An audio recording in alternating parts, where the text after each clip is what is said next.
నమస్తే, తెలుగు రాజ్యానికి స్వాగతం. నేను మీ సంధ్య. మెగాస్టార్ చిరంజీవి గారి గురించి మాట్లాడుతూ అనేక విషయాల గురించి, ఆయన నట ప్రస్థానం గురించి, గురువుల గురించి, అలాగే ఆయనతో పనిచేసిన దర్శకుల గురించి, అందులో కొందరు నిర్మాతల గురించి మనం మాట్లాడుకున్నాం. దీంట్లో దేవర్ ప్రసాద్ గారి గురించి, విజయబాపిరెడ్డి గారి గురించి కూడా మనం చర్చించుకోవడం జరిగింది. ఇంకా ఈ వరుసలో ఎందరో నిర్మాతలు ఉన్నారు, వాళ్లకు చిరంజీవి గారితో ఎలాంటి అనుబంధం ఉంది తెలుసుకునే ప్రయత్నం చేద్దాం. చరిత్రకారులు, సినీ రాజకీయ విశ్లేషకులు చిల్లగడ్డ శ్రీకాంత్ గారు మనతో ఉన్నారు. ఆయన మాటల్లోనే. శ్రీకాంత్ గారు నమస్తే అండి. నమస్కారం సండి. కోర్స్ ఇంకా చిరంజీవి గారి గురించి చెప్పాలంటే మీకు మాటలు సరిపోవు. స్టార్ట్ చేసామంటే ఎంత టైం అవుతుందో మనకు అర్థమే కాదు. అది మీతో పాటు అంటే నాతో పాటు మీరు చెప్తున్న దానికి మన వ్యూవర్స్ కూడా ఎంత అట్రాక్ట్ అవుతున్నారు అనేది వాళ్ళ వ్యూస్ రూపంలో చూపిస్తున్నారు, కామెంట్స్ రూపంలో చూపించేస్తున్నారు. ఇప్పటికే చాలామంది దర్శక నిర్మాతల గురించి తెలియజేశారు. ఇంకా మోర్ అనుబంధము నిర్మాతలలో వీళ్ళ తర్వాత ఇంకెవరితో చిరంజీవి గారికి ఉంది? మనం నాగేశ్వరరావు గారి గురించి మాట్లాడుకున్నాము. మీకు ఇష్టమైన నిర్మాత ఎవరు?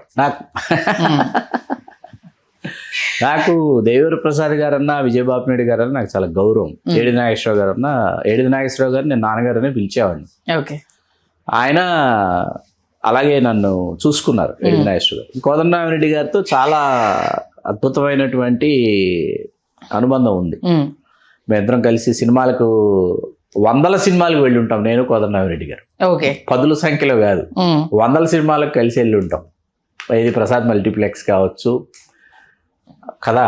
నాకు చాలా ఇష్టమైన నిర్మాతలు ఏంటంటే, ఆ సమయంలో చిరంజీవి గారితో చేస్తున్నటువంటి నిర్మాతల్లో కేఎస్ రామారావు గారు, టి త్రివిక్రమరావు గారు 3 సినిమాలు చేశారు. కేఎస్ రామారావు గారు, టి త్రివిక్రమరావు గారు, ఇట్లా నాకు వీళ్ళు ఇష్టం. కైకాల నాగేశ్వరరావు గారు 2 సినిమాలు చేసినప్పటికీ ఆయన గురించి మనకు చివరాఖరులో మాట్లాడుకుందాం. కేఎస్ రామారావు గారు ఏంటంటే, ఆయన 20-21 సంవత్సరాల వయసులోనే ఆయన పరిశ్రమకు వచ్చి 1969లో వచ్చారు ఆయన పరిశ్రమకి. ఓకే. కె రాఘవేంద్రరావు గారు తీసుకెళ్ళి సినిమాల మీద ఆయనకున్నటువంటి అనురాగం, అనురక్తి ఏమంటారు వాటిని అన్నీ చెప్పి వాళ్ళ నాన్నగారు ఆయన కేఎస్ ప్రకాశ్రావు గారి దగ్గర ఈయన సహాయ దర్శకుడిగా పెట్టారు. విచిత్ర కుటుంబం, నా కుటుంబం, బందిపోటు దొంగలని ఒక సినిమా, ఎస్వి రంగారావు గారు, జగ్గయ్య గారు, నాగేశ్వరరావు గారు, చాలా బాగుంటుంది. ఆ సినిమాలో కేఎస్ రామారావు గారు సహాయ దర్శకుడిగా పనిచేశారు. చాలామందికి తెలియదు. తర్వాత వాడు నాన్నగారికి ఒంట్లో బాగోలేకపోవడంతో వాడిది టెక్స్టైల్ బిజినెస్. తిరిగి ఆయన విజయవాడకు వెళ్ళిపోయి తిరిగి మళ్ళీ వచ్చి చెన్నైకి వచ్చి ఆయన ఏంటంటే క్రియేటివ్ కమర్షియల్స్ అనేది రేడియో పబ్లిసిటీ ఉండేది. రేడియోలో పబ్లిసిటీ సినిమా గురించి చేయాలంటే ఆ పబ్లిసిటీకి సంబంధించినటువంటి ఆ పబ్లిసిటీని రేడియోలో చేసేటటువంటి వ్యాపారాన్ని ఆయన ప్రారంభించి అట్లా ఆయన పరిచయాలు పెంచుకుంటూ ఆయన మొదట పుట్టన్న కనగళ్ళు అంటే ఆయన బాగా ఇష్టం. కన్నడ దర్శకులు ఆయన సినిమా ఒకటి ఏదో తెలుగులోకి డబ్ చేశారు కన్నడ నుంచి, అది ఆడలేదనుకున్నా, గుర్తులేదు పేరు. తర్వాత ఏం చేశారంటే భారతరాజు గారు, కమలహాసన్ గారు ఎర్రగులాబీలు చేశారు. పెద్ద హిట్ అది ఎర్రగులాబీలు తెలుగులో. సిగప్పూర్ రోజాకళ్ తమిళంలో, తెలుగులో ఎర్రగులాబీలు. అది సూపర్ డూపర్ హిట్ అయ్యేటప్పటికి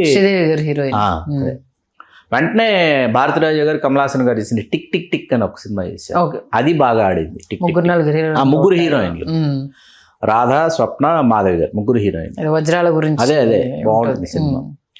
2 హిట్స్, మంచి హిట్స్ అయ్యేటప్పటికి సుహాసిని గారిది నంజిత్ కిల్లాడే అనేది తమిళ సినిమా. అక్కడ మహేంద్రన్ గారు డైరెక్టర్. దాన్ని తెలుగులో మౌన గీతం అని చేశారు. ఓకే. 3 హిట్, వరుసగా 3 హిట్ అయ్యేటప్పుడు ఈయన కొంచెం ఆర్థికంగా ఈయనకి పర్వాలేదు, మనం స్ట్రైట్ సినిమా చేయొచ్చు.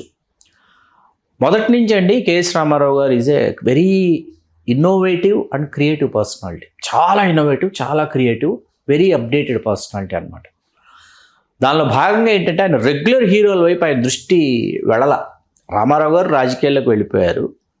చిరంజీవి గారేమో ఉత్తుంగ తరంగంలా ఎగసి దూకి ఒక జలపాతంలాగా చిరంజీవి గారు దూసుకుపోతుంటే చిరంజీవి గారు నొడిసి పట్టుకోవాలి. He is the future of Telugu cinema.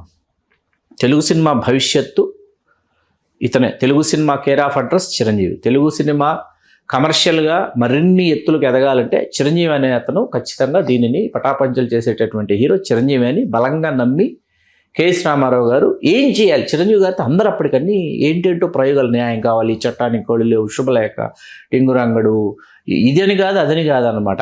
చాలా జానర్స్ చిరంజీవి గారు కూడా చేసేసినటువంటి సమయంలో చిరంజీవి గారిని అసలు ఇలా కాకుండా చిరంజీవి గారిని నేను ఇంకొకలా చూపించాలి అని చెప్పి ఆలోచించి అప్పుడు అభిలాష్ నవల ఆంధ్రజ్యోతిలో వస్తుంది వారపత్రికలో. ఓకే. యండమూరి వీరేంద్రనాథ్ గారు రాస్తున్నారు. అభిలాష్ నవల ఎవరెవరు చదువుతున్నారు ఆ సమయానికంటే చిరంజీవి గారు అమ్మగారు చదువుతున్నారు, అంజనాదేవి గారు. కోదండరామిరెడ్డి గారి వైఫ్ భారతి గారు చదువుతున్నారు. కేఎస్ రామారావు గారి వైఫ్ ప్రమోద గారు చదువుతున్నారు.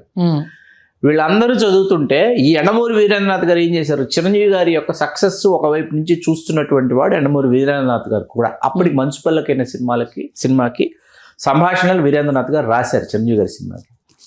ఈ అభిలాష నవలలో హీరో పాత్ర పేరు చిరంజీవి. ఓకే.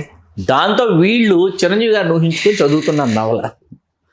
ఇప్పుడు ప్రమోద గారు మొదటిసారి కేఎస్ రామారావు గారు చెప్పింది, ఏమండి ఈ అభిలాష్ నవల చాలా బాగుంది, మీరు స్ట్రైట్ సినిమా తీస్తే ఈ సినిమా తీయండి, ఈ నవలతో సినిమా తీయండి అంటే, సరే డైరెక్టర్ ఎవరు అని ఆలోచిస్తే అప్పుడు చిరంజీవి గారికి న్యాయం కావాలి. ప్రేమ పిచ్చోళ్ళు, కిరాయి రౌడీలు, వరుసగా ఈ సినిమాలు చేసినటువంటి కోదండరామిరెడ్డి గారు. ఓకే. కోదండరామిరెడ్డి గారు చిరంజీవి గారిని చూపిస్తారు. ఇప్పుడు కెమెరామెన్ ఎవరు అంటే శుభలేఖ చేసిన లోక్ సింగ్, తర్వాత ఇళయరాజా గారు. చాలామంది ఇళయరాజా గారి ఫస్ట్ స్ట్రైట్ ఫిల్ము సీతాకోకచిలక అనుకుంటారు, కాదు. ఫస్ట్ స్ట్రైట్ తెలుగు ఫిల్మ్ అభిలాష. ఎందుకు అంటే ఫస్ట్ స్ట్రైట్ తెలుగు ఫిల్మ్ ఎందుకు సీతాకోకచిలక కాదంటే అది తమిళ్ తెలుగు రెండు చేశారు. తమిళ్ ట్రాక్స్ యాజ్ ఇట్ ఈస్గా తెలుగుకి వినియోగించారు కాబట్టి ఫస్ట్ స్ట్రైట్ తెలుగు ఫిల్మ్ అభిలాష అయింది ఇళయరాజా గారికి.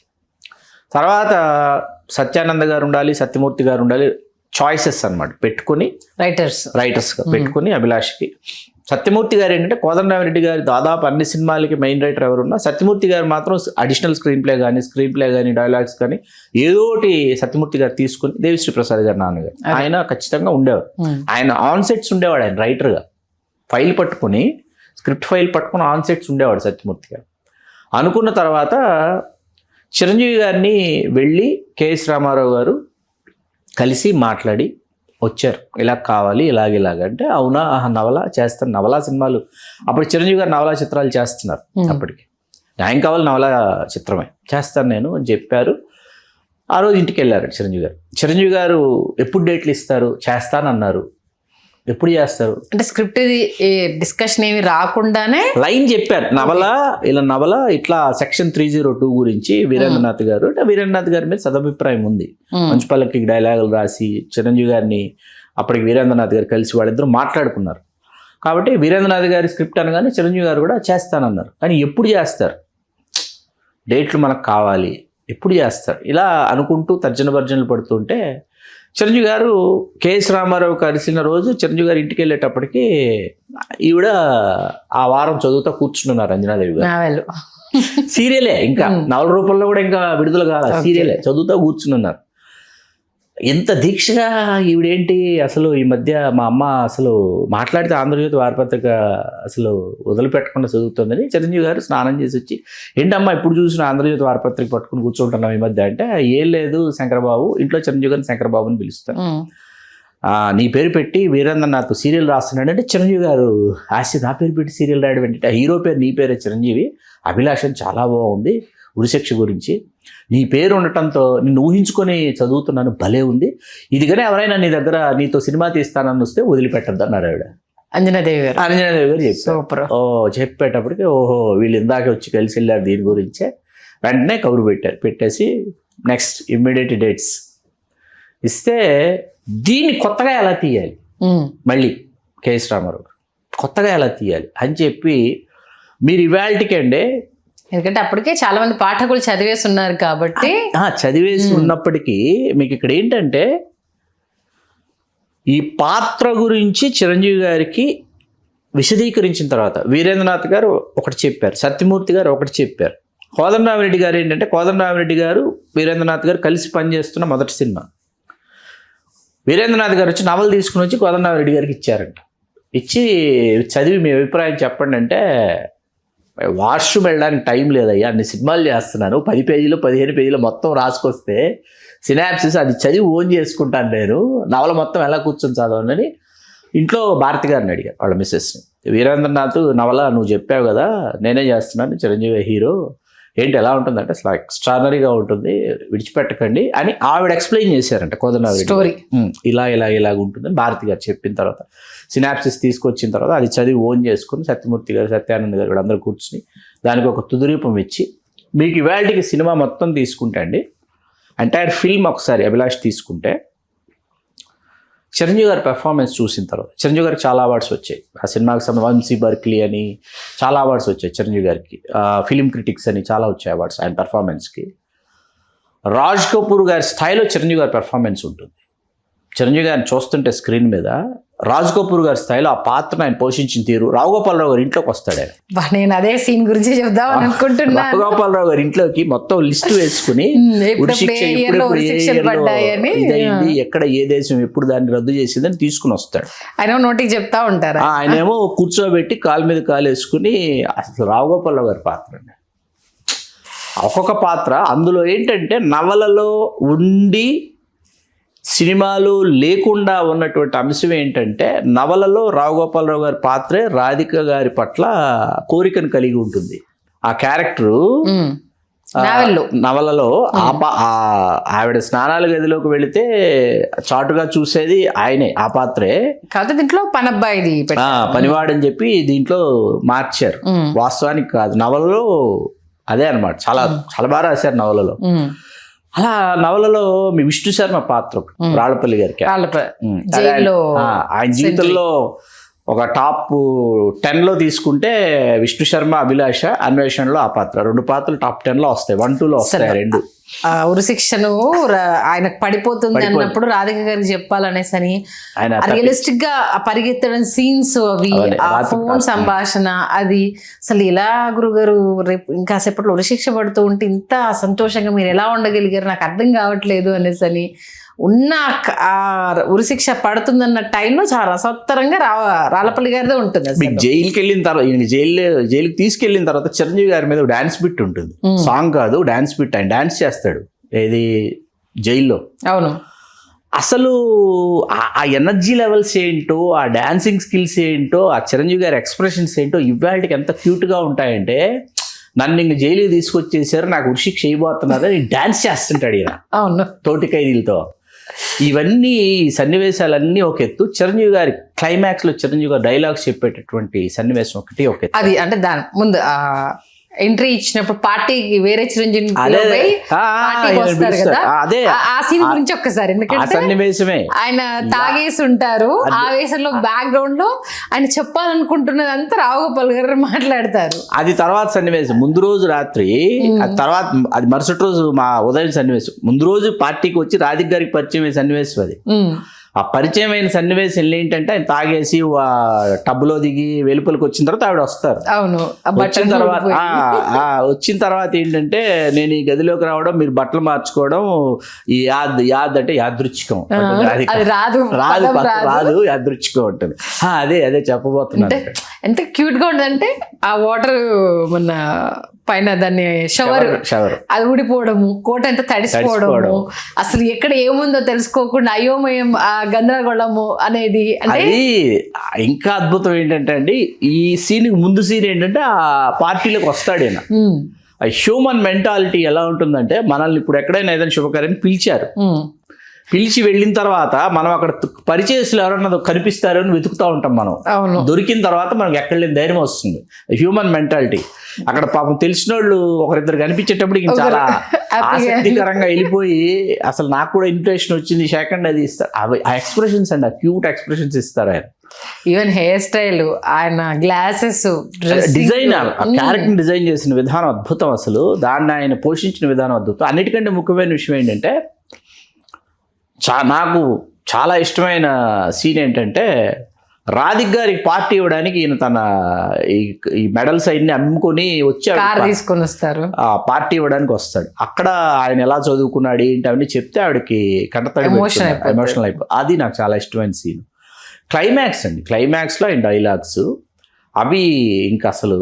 అలాగే గొల్పూడి మారుతిరావు గారి పాత్ర ఒకటి, దాని సత్యమూర్తి గారు రాసిన డైలాగులు. ఎందుకంటే ఆయన శ్మశానంలో ఉంటాడు కాబట్టి వెరైటీగా ఉంటుంది స్లాంగ్. అది విజయనగరం అదే ఆ స్లాంగ్.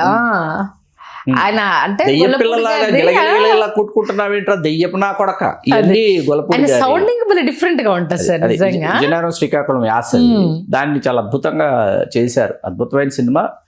అది ఆంధ్రప్రదేశ్లోనే కాదు, ఆంధ్రప్రదేశ్లో అన్ని కేంద్రాలతో పాటు వైజాగ్లో చాలా బాగా ఆడింది శ్రీకన్య థియేటర్. ఓకే, 140 రోజులు పైచిలకు ఆడింది సినిమా. అంటే వైజాగ్లోనే షూట్ చేశారు. ఆ వైజాగ్ అందాలు, అప్పటి అందాలు చూడాలి, ఆ ఎర్రమట్టి దెబ్బలు చూడాలి, లేకపోతే మనం అసలు అద్భుతం అండి సినిమా. ఈవెన్ నవీన్ మల్లెచెండి అందులో వాళ్ళే కదా కొరియోగ్రాఫ్ చేసుకుని అప్పటిదప్పుడు చేశారు అనేసి అన్నారు. సలీం మాస్టర్, తారా గారు, శివ సుబ్రహ్మణ్యం ముగ్గురు కొరియోగ్రాఫర్. శివ సుబ్రహ్మణ్యం అంటే వైఫ్ అండ్ హస్బెండ్, శివ గారు సుబ్రహ్మణ్యం గారు, సలీం గారు, తారా మాస్టర్. వీళ్ళల్లో సలీం గారు చెయ్యాలి ఆ సాంగ్. ఏది సందెపొద్దుల కాడ సంపంగినది ఊటీలో లాస్ట్ డే, ఆ ఒక్కరోజే షూట్.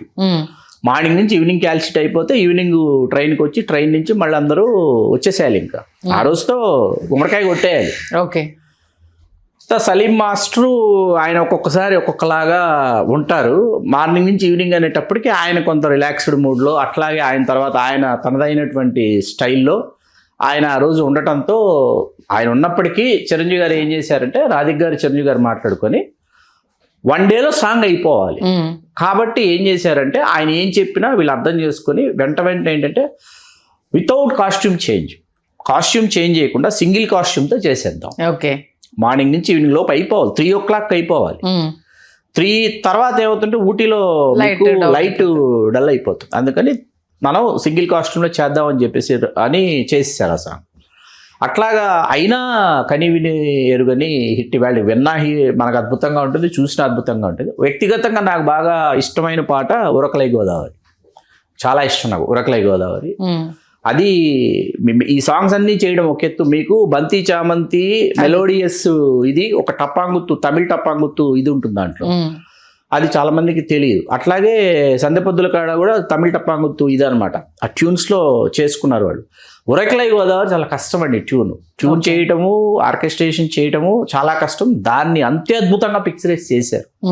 అది డాన్స్ సాంగే, మాంటేజ్ సాంగే, ఎక్స్ప్రెసివ్ సాంగే. అలాంటి ఒక పాట ఉరకలై గోదావరి. అప్పట్లో ఈ మనం మాట్లాడుకున్న బంతి చామంతి, సందెపొద్దుల కాడ కంటే ఆడియో తర్వాత సినిమాలో విపరీతంగా యంగ్ జనరేషన్కి ఫస్ట్ కనెక్ట్ అయిన సాంగ్స్ నవ్వింది మల్లె చెండు, వేళా పాడలేదు కుర్రాళ్ళాటికి, ఈ 2 పాటలు. వేళా కుర్రాళ్ళాటికి, అది అలా అభిలాష గుర్తులు అవన్నీ మిగిల్చిన తర్వాత 83 అభిలాష, 84 ఆగస్టు ఛాలెంజ్. అసలు డబ్బు టు ది పవర్ ఆఫ్ డబ్బు అసలు ఎలా ఏ విధంగా తెరకెక్కిస్తారంటే దాన్ని కనీ వినియరుగున విధంగా తెరకెక్కించి దాంట్లో మళ్ళీ ఇవాళకి కళ్ళు మూసుకుంటే ఛాలెంజ్ సినిమా అంటే గాంధీ, లక్ష్మి, హారిక 3 పాత్రలు, మరియు రామ్మోహన్ రావు ఒకవైపు, అందులో సేమ్ రావుగోపాలరావు గారు, గొల్లపూడి మారుతిరావు గారు కీ రోల్, రాజేంద్ర ప్రసాద్ గారి మంచి పాత్ర విద్యార్థి. ఓకే, గాంధీ చిరంజీవి గారు విద్యార్థి. దాంట్లో నవలలో ఎంత గొప్పగా ఉందో తెర మీద కూడా అంతే గొప్పగా ఉన్న పాత్ర సిల్క్ స్మిత్ గారి పాత్ర. ఓకే, అది నవలలో ఎంత బాగా గొప్పగా రాశారో తెర మీద కూడా అంతే గొప్పగా అది ఉండాలి అని చెప్పి. ఎందుకంటే వాళ్ళిద్దరి సాంగ్ ఉంటుందండి, మనసే మైకం, ఆ పాట ఉంటుంది. ఆ పాట కొరియోగ్రఫీ ఉంటుంది.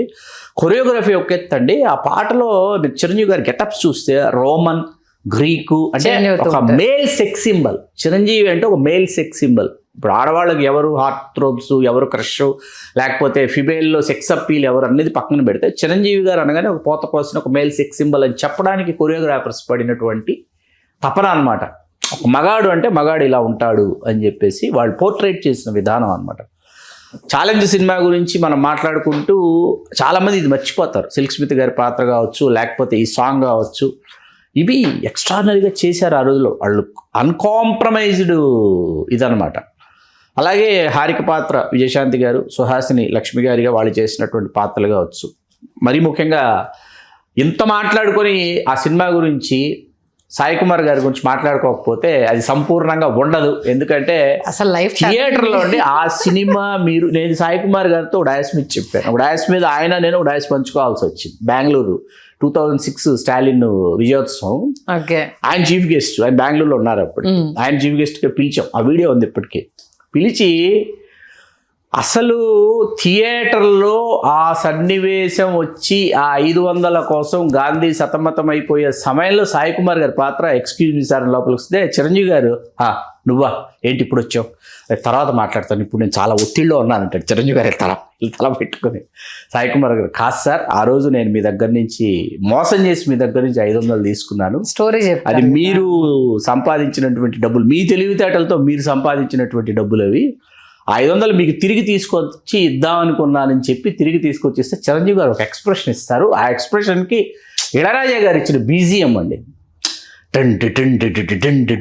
స్టార్ట్ అవుతుంది. ఆ టైంలో ఆ 500 అనేది 49,99,000 ఇది కదా 500 సిల్స్మిత గారు తీసిస్తానంటారు. ఆవిడిస్తానంటే వద్దు, లేదు ప్రియం వదా, ఇది తను నిజాయితీగా లేకపోవచ్చు, నేను ఉన్నాను కాబట్టి అని ఈ కాన్వర్సేషన్ అంతా జరుగుతుండగా వచ్చి ఇచ్చిన తర్వాత రామ్మోహన్ రావు అని అరుస్తాడు చిరంజీవి గారు. అసలు మనకే థియేటర్లో పరిస్థితి ఏంటంటే, మా పరిస్థితి చిన్నపిల్లలు కదా, 50 లక్షలు మనమే సంపాదించి ఇప్పుడు మనమే వెళ్ళి రామ్మోహన్ రావుకి ఇస్తున్నాం, అది ప్రేక్షకుడిని లీనం చేయటం అనమాట. మనమే ప్రతి ఒక్కడు గాంధీ ఏది ఆడిటోరియంలో అలాంటి పాత్రలు పోషించి ఆ సినిమా చూసి ఎంతమంది జీవితంలో కష్టపడి సంపాదించాలి, ఉన్నతమైన స్థాయికి చేరుకోవాలి, గాంధీ పడినటువంటి కష్టం మనం పడితే అన్నది ఆ ఇన్స్పైర్ చేసినటువంటి ఇవాల్టికి చిరంజీవి గారితో ఎప్పుడైనా మాట్లాడుతూ ఎవరైనా ఛాలెంజ్ టాపిక్ వస్తే ఒక మెరుపు చిరంజీవి గారిలో కనిపిస్తుంది. ఛాలెంజ్ గురించి రాగానే ఒక మెరుపు అనమాట. ఆ తర్వాత ఏం సినిమా చేస్తారు కేఎస్ రామారావు గారు అని చిరంజీవి గారితో అందరూ ఎదురు చూస్తే అది రాక్షసుడు. పార్ట్ 1 పార్ట్ 2 అండి నవల. ఆ రోజుల్లో రాక్షసుడు పార్ట్ 1 ఫస్ట్ రిలీజ్ అయింది నవల, పార్ట్ 2 తర్వాత రిలీజ్ అయింది. 2 నవలలు కలిపి చదువుకోవాలి, లేకపోతే అర్థం కాదు. చదువుతున్నప్పుడు చాలామంది పాఠకులకి ఏంటి, ఇది సినిమాగా తీస్తారా, తీస్తే అలా తీస్తారు. ఎందుకు అంటే అడవిలో వాళ్ళని బంధించుంటారు, వాళ్ళు ఎక్కడికి వెళ్ళడానికి లేదు, కుక్కలు కాపలా, వాళ్ళు ఎక్కడికైనా వెళ్ళాలంటే కాల్చి పారేసే గాడ్స్. దాంట్లో అసలు ఎలా, హౌ ఇస్ ఇట్ పాసిబుల్, ఆ వంకచక్ర రామూర్తి ఎవరు ఏంటి. నవలలో హీరోకి పేరు ఉండదండి, అతడు అనే మొత్తం నవల ఉంటుంది. అందుకే సినిమాలు ఎక్కడా మీకు చిరంజీవి గారి పేరు ఇది రివీల్ చేయాల, పురుష అని పిలుస్తుంటుంది రాధా గారు. మన కన్నడ ప్రభాకర్ గారు ఏమో జీకే పెంపుడు కొడుకొని ఆయన పిలుస్తూ ఉంటాడు. ఇట్లా రకరకాల పేర్లతో చిరంజీవి గారిని పిలుస్తారు. ఆ సినిమా అంతా ఎన్నిసార్లు చూసామని అడక్కడి ప్లీజ్ దయచేసి. పక్కన పెడితే కోదండరామిరెడ్డి గారిని అడిగాను ఒకరోజు, సార్ ఇది మళ్ళీ ఇది రాని రోజుకు ముందు ఒక సీన్ ఉంటుంది సార్, ఆ సీను ఎలా చేశారంటే నీకు గుర్తుందా ఆ సీన్ అన్నాడు. ఇలా వేరే గుర్తుందా నీకు అంటే గుర్తుంది సార్ అన్నాడు. ఏంటి చెప్పు అన్నాడు. చిరంజీవి గారు వెళ్ళిపోతున్నారు, వెళ్ళాలా వద్దా, సుహాసిని గారికి వెళ్ళాలా వద్దా, పిలిచారా అంటాడు అనమాట. నేనా లేదే అంటే పిలిచినట్టుంటేను అంటాడు. మళ్ళీ ఆవిడ ముందుకెళ్ళి వెనక్కి తిరిగి ఆవిడ బ్యాక్గ్రౌండ్ మ్యూజిక్ మిస్ చేస్తున్నారు, మెయిన్ దానికి ప్రాణం పోసింది అది కదా ఇళయరాజా గారు. ఆవిడ వెళుతూ ఆవిడ వెనక్కి తిరిగి ఆవిడ అంటుంది పిలిచారంటే, నేనా లేదు పిలిచినట్టుంటేను ఆవిడ అంటుంది. ఆవిడ ముందుకు వస్తుంటే అక్కడ చిరంజీవి గారు నిల్చుంటారు, రెడ్ కలర్ షర్ట్ గాగుల్స్ పెట్టుకుని. ఇలా చూస్తే మళ్ళీ పిలుస్తారనుకుంటే అంటే ఇద్దరు నవ్వుకుంటారు, మళ్ళీ ఇది రాను రోజు. అవును, అవన్నీ ఎంత మధురమైనటువంటి సన్నివేశాలు, వాళ్ళ ఆలోచనలు. అందులో కూడా రాజేంద్ర ప్రసాద్ గారు సీన్ టు సీన్ కనెక్టివిటీ బాగుంటుంది. మెయిన్ పాత సినిమాలలో ఆ సాంగ్ రావడానికి కూడా ఒక పరిస్థితిని క్రియేట్ చేయడం, దానికి రిలేటెడ్ గా సాంగ్ రావడము అనేది. సుహాసిని వాళ్ళ బ్రదర్ కదా రాజేంద్ర ప్రసాద్ గారిది. అవును, చనిపోతారు పోలీస్ ఆఫీసర్. చాలా అద్భుతమైన పాత్ర అయింది. దాంట్లో రాఘోపాలరావు గారు జీకే పాత్ర కావచ్చు, సుమలత గారు కావచ్చు, నాగబాబు గారు కావచ్చు. నాగబాబు గారు ఫస్ట్ సినిమా అండి ఇది, నరసింహం పాత్ర. మన రేడియో వాసుదేవరావు గారని ఆయన చేశారు. కన్నడలో అద్భుతమైన ఆర్టిస్ట్, అపరిచిత సినిమాలన్నీ చేశారు రేడియో వాసుదేవరావు గారు. ఆయన ఇందులో ఆ అడవిలో వీళ్ళతో పాటు వీళ్ళు తప్పించుకోవాలనుకుంటే పారిపోతారా అని నవ్వుతో పాత్ర. తాతగారు కదా సుహాసిని గారి. ఆయనే వాసుదేవరావు, ఆయన రేడియో వాసుదేవరావు. అట్లా ప్రతి పాత్ర నాకు ఇందులో ఏంటంటే సిల్క్ స్మిత గారిని పెడదాం అనుకుని మళ్ళీ challenge track as it is గా రిపీట్ అవుతుందేమో అని ఉంటుందని జయమాల గారిని, ఆవిడ పేరు జయమాల గారు, కన్నడ యాక్ట్రెస్, కన్నడ ప్రభాకర్ గారి వైఫ్ ఆవిడ. నిజ జీవితంలో భార్య ఆవిడ ఇప్పటికీ చాలా యాక్టివ్గా రాజకీయాల్లో, క్రియాశీలక రాజకీయాల్లో ఇప్పుడు అక్కడ ఉన్నారు కర్ణాటకలో. ఆవిడ అద్భుతంగా చేశారు. అది అదేంటంటే అది ఒప్పించడం అండి ప్రేక్షకుల్ని. ఇప్పుడు ఇక్కడ భర్తతో ఆవిడ ఉంది, కానీ అడవిలో ఇంకొక ప్రియుడు యుద్ధం నచ్చడం చేసినటువంటి ఆ పురుషుడు, పరాయి పురుషుడు నచ్చాడు, అతను ఊహించుకుంటోందని చెప్పి ఆడిటోరియంలో ఉన్న ప్రేక్షకులను ఒప్పించడం, ఉమ్, అది కెమెరామెన్కి కానీ డైరెక్టర్కి కానీ లేకపోతే అక్కడ స్క్రిప్ట్లు సైడ్ తీసుకున్న చాలా టఫెస్ట్ ఇదనమాట. వాటినన్నింటినీ ఒప్పించడం, అందులో అన్నపూర్ణే తన తల్లి చిరంజీవి గారికి తెలియకుండా ఆవిడ తల్లిగా స్వీకరించడం, ఇట్లాంటివన్నీ అద్భుతాలండి. అసలు తలకోనని అద్భుతంగా మరొక మారు తలకోనని స్క్రీన్ మీద ప్రజెంట్ చేశారు. అద్భుతం, అనిర్వచనీయం. అసలు టైం కూడా తెలియకుండా ఎంత లీనమైపోయి, ఎందుకంటే మేము మాకు థియేటర్లో చూసి అదృష్టం దొరకలేదు కాబట్టి టీవీలో చూసి మేము ఎంజాయ్ చేసి నా పరిస్థితి ఏంటంటే మా మదనపల్లిలో విడుదల కాల సినిమా ఓకే రాక్షసు ఫస్ట్ రిలీజ్ మాకు వేయలే, తిరుపతికి వెళ్ళాలన్నమాట. 7th క్లాస్ అయిపోయింది, తల్లిలాలు ఇవ్వాలని చెప్పి మా తాతయ్యని ప్రిపేర్ చేసి తిరుపతికి వెళ్ళాలి కదా మనం, కొండకి వెళ్ళి తల్లిలాలు ఇచ్చేసి కిందకు వచ్చి పీజీఆర్ థియేటర్ సినిమా చూసేసి మధ్యాహ్నం వెళ్దాం అని చెప్పి రాక్షసుడు సినిమా చూసేసి వచ్చాము. మదనపల్లి వచ్చి తిరుపతికి వెళ్ళి రాక్షసుడు చూసి వచ్చాను అన్నది క్లాస్లో మనం నిజంగా అసలు ఎన్ని అద్భుతమైన సన్నివేశాలు. మరొక 2 సినిమాలు ఉన్నాయి, అది మరణ మృదంగం, స్టూవర్ట్పురం పోలీస్ స్టేషన్. ఓకే, వాటి గురించి కూడా మాట్లాడుకుందాం. మంచి విశ్లేషణ అందించారు, ధన్యవాదాలు శ్రీకాంత్. ధన్యవాదాలు సండి గారు. హలో, తెలుగు రాజ్యం ఛానల్ చూస్తున్నారా? సామాజిక, రాజకీయ, జీవన చిత్రణే తెలుగు రాజ్యం. అతిశయోక్తులు, అసత్యాలు ఉండవు. రాజకీయ కోణం కాదు, ప్రజా కోణమే కొలబద్ద. తెలుగు రాజ్యం వీక్షణ మీ ఉత్తమ అభిరుచికి నిదర్శనం.